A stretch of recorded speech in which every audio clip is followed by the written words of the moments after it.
जाडो मौसम भए पनि आज चाहिँ मजाको घाम लागिरहेको छ। यस्तो राम्रो मौसममा केही स्पेशल त बनाउनै पर्यो। के बनाउने होला त भनेर सोच्दा सोच्दै बारीमा साग देखे अनि म लागे बारीतिर टिप्न थाले साग।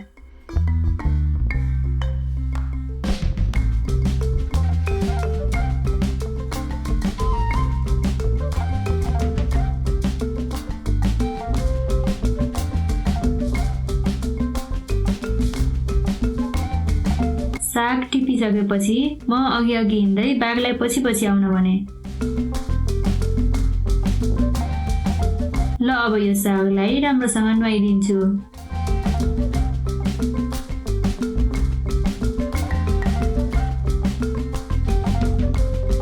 नुहाइसकेपछि यसलाई चाँडो होला भनेर यसरी झट्कारे। टेबललाई राम्रोसँग सफा गरे।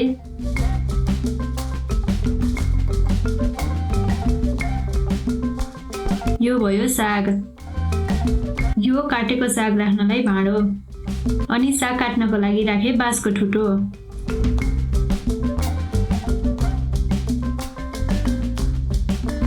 अब काट्न थाले साग।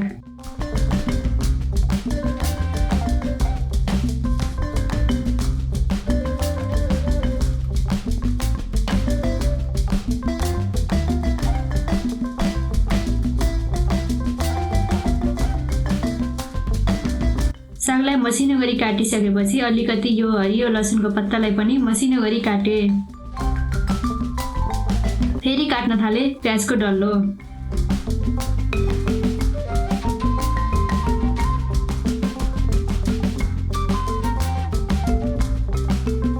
यसलाई पनि मसिनो गरी काटे अनि काटे यो एउटा डल्ले खुर्सानी।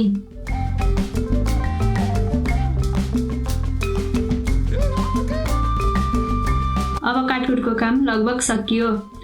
अब मैले राखे नुन अनुसारको स्वाद अनुसारको नुन अनि राखे अलिकति बेसार। त्यसपछि राखे 100% शुद्ध चनाबाट बनेको बेसन। यसलाई चाहिँ मैले हातमा लिएर बिस्तारै थोरै राखे। सबै चीज राखिसकेपछि मैले यसलाई क्रयाक क्रुक पारे। बेसन अलिकति कम भयो जस्तो लाग्यो अनि फेरि थप्दै गए। फेरि यसलाई क्रयाक क्रुक पारे। फाइनली यो पकौडाको लागि तयार भयो।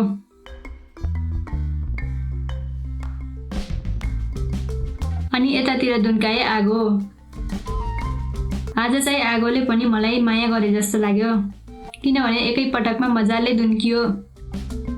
अनि यो कराईले केही गलत काम त गरेको छैन, त्यही पनि मैले यसलाई कालो मोसो दल्दिए। यसपछि यसलाई आगोमा बसालेर अलिकति तेल हालेर राम्रोसँग तात्नको लागि छोडिदिए। कतिको तातो भयो भनेर पहिला यसरी विचार गरे। तेल राम्रोसँग तातिसकेको रहेछ। अनि मैले सुरु गरे झ्वाइँ पार्न।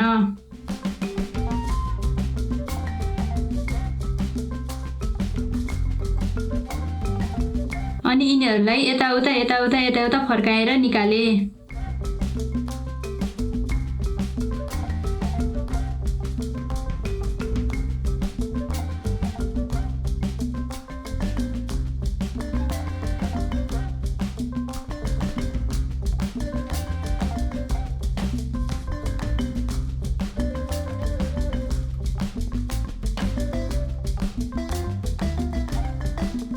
अरू पनि यस्तै गरी ज्वाइँ पारेर निकाले।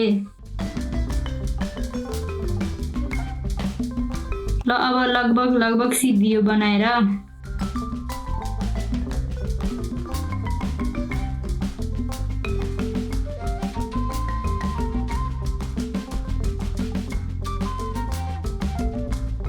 यो एउटा कचौरामा छ हाम्रो स्पेशल चटनी।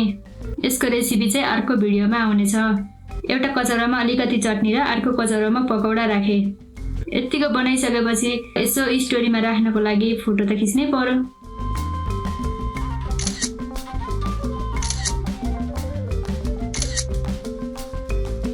यति मिठो पकौडा अगाडि भएपछि कसले भिडियो बनाउन थाल्छ भन्दै म त खान थाले। यति बेरसम्म भिडियो हेरिसकेपछि हजुरहरूलाई कस्तो लाग्यो लाइक, कमेन्ट, शेयर सब्स्क्राइब के हो के सबै गरिदिनु होला। धन्यवाद।